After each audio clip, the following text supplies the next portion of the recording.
आवाज दी है, उनकी सहानुभूति अमजद जी के साथ। उनका कहना है कि ये सैफई का परिवार आदरणीय मुलायम सिंह यादव जी ने अपनी भतीजी की, अपनी बेटी के हाथ पीले करके या अनुजय जी को सौंपने का काम किया है। जब बेटी आदरणीय नेताजी ने अनुजय जी को सौंपी है तो हम अपना वोट अनुजय जी को देने का काम करेंगे। ये निर्णय है क्षेत्र का। और मैं समझता हूँ कोई लंबी चौड़ी बात नहीं है, बात बहुत छोटी है। 2.5 साल का मामला है। कहने की इससे न सरकार बनने वाली है, न सरकार बिगड़ने वाली है। योगी जी मुख्यमंत्री रहने वाले हैं। 2.5 साल का समय है।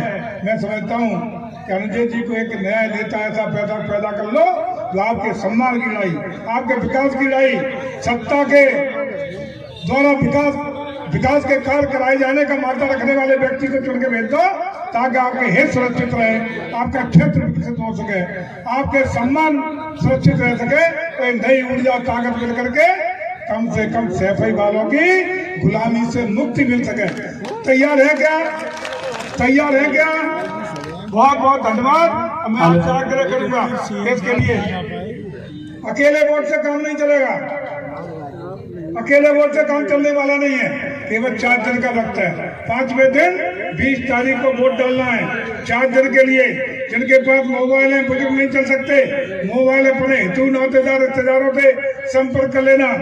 निकल सकते हो तो निकल पड़ना, सभी लोगों से चर्चा कर लेना। परिस्थितियां अनुकूल है, परिस्थितियां बहुत अनुकूल है और निश्चित रूप से भारतीय जनता पार्टी का कमल करेल पर खिलने जा रहा है। कोई रोकने वाला नहीं। मनोबल ऊंचा रखना। निश्चित रूप से दुनिया की कोई ताकत इस बार अनुजय यादव जी को एमएलए बनने से रोकने वाली नहीं है। केवल मनोबल ऊंचा रख करके अपनी अपनी पोलों पर पूरी ताकत के साथ जुट जाना। 20 तारीख को एक एक वोट कमल निशान पर डलवाने का काम कर देना। हम आपको आश्वस्त करते हैं।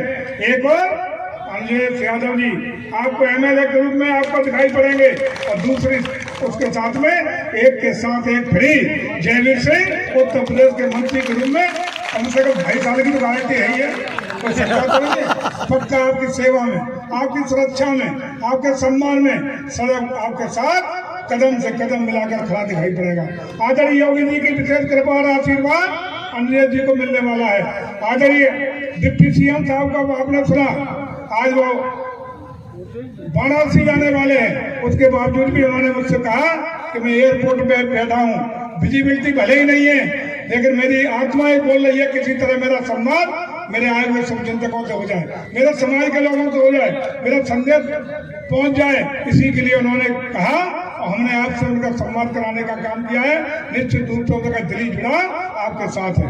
वो भी आपके सुख दुख में सदैव खड़ा रहने के लिए आश्वस्त किए हैं। मैं पुनः एक बार इस आशा और उम्मीद के साथ कि इस बार बहकावे में मत आ जाना, झुठलावे में मत आ जाना, इसलिए मत आ जाना कि एक और जहाँ ये पीडीए की बात करते हैं, असली पीडीए आपने देखा है, इनका असली पीडीए है परिवार डेवलपमेंट अथॉरिटी ऑफ सैफई।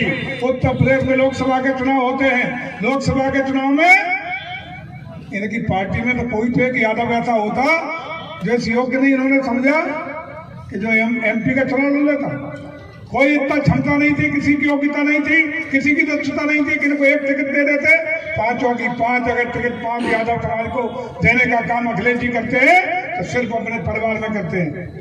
5 की 5 परिवार में। तो इसके बाद एक बेरोजगार बचा था, उसको भी घुसेड़ दिया आपके उपचुनाव में। कोई बेरोजगार नहीं रहेगा।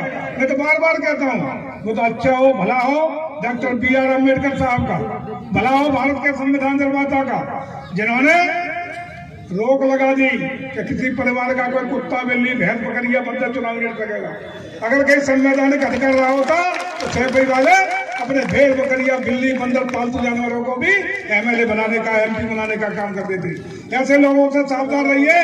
बहुत लंबा हो गया। असली पीडीए आप सब जान रहे हैं। असली पीडीए क्या है? इनको परिवार के अलावा किसी का कोई ठिकाना लगाने का काम नहीं है। सिर्फ परिवार चाहिए।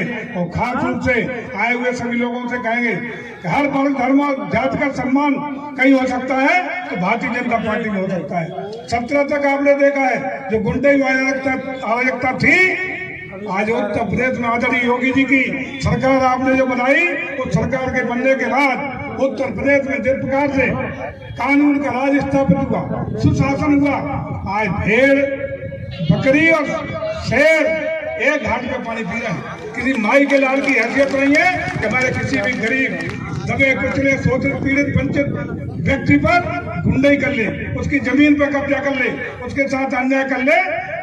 अगर कहीं अन्याय करता है, किसी बहू बेटी के साथ कोई बलात्कार की घटना करता है, कहीं अन्याय अत्याचार करता है, अपराध की घटना करता है, तो अगले चौराहे पर यमराज उसका इंतजार करते हुए नजर आते हैं। यह है योगी जी का सुशासन। आज योगी जी का यही सुशासन, जिसमें 7.5 साल के कार्यकाल में उत्तर प्रदेश में एक दंगा नहीं होता है, यह है योगी जी का सुशासन। अगर जन सामान्य के हितों की बात करें तो जन कल्याणकारी योजनाओं को लेकर के तमाम योजनाएं, सैकड़ों योजनाएं हमारी केंद्र की सरकार और उत्तर प्रदेश की डबल इंजन की सरकार ने आपको देने का काम किया है।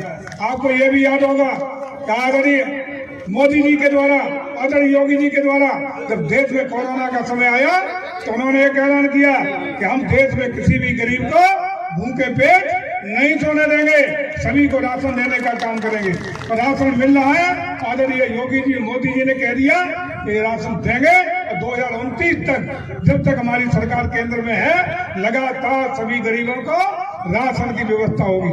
अब देखो नया हो गया है, अभी निर्णय लिया है आदरणीय योगी जी, मोदी जी ने कि 70 साल से ऊपर के जितने भी हमारे बुजुर्ग हैं, किसी जाति के हों, किसी धर्म के हों, किसी मजहब के हो, गरीब हो, अमीर हो, सामान्य हो, कोई फर्क नहीं, 70 साल से ऊपर के जितने बुजुर्ग हैं उनकी चिंता उनका बेटा करे न करे, परिवार के लोग करे न करें, लेकिन उनकी चिंता सरकार करेगी। और 5 लाख तक के बीमारी का इलाज सरकार कराने का निःशुल्क काम करेगी।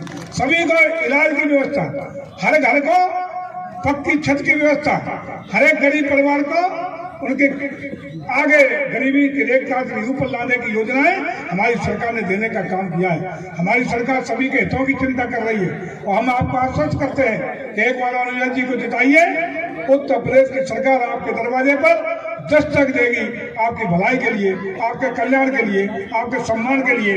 इसलिए मैं पुनः यह आग्रह करता हुआ कि आइए हम सब संकल्प लेकर जाएं, प्रण करके जाएं कि हम अपना वोट तो डालेंगे ही, परिवार का वोट तो डालेंगे ही, अपने जितने मिलने वाले, जुलने वाले हितू बुहारी नातेदार हैं उनको भी आह्वान करके इन 4-5 दिनों में प्रचंड बहुमत के साथ अनुजन जी को जिताने की अपील करेंगे। इसी के साथ मैं एक बार समाज मंच का आप सब लोगों का हृदय से आभार व्यक्त करते हुए, बहुत बहुत कृतज्ञता व्यक्त करते हुए धन्यवाद ज्ञापित करता हूँ, आभार प्रकट करता हूँ और आप सबको नमन और प्रणाम करते हुए भारत माता की, भारत माता की, वंदे वंदे, जय जय श्री राम, हर हर महादेव। बहुत बहुत धन्यवाद माननीय मंत्री जी को। इसी के साथ हम सबके बीच में आए घिरौर से 2 बार की विधायिका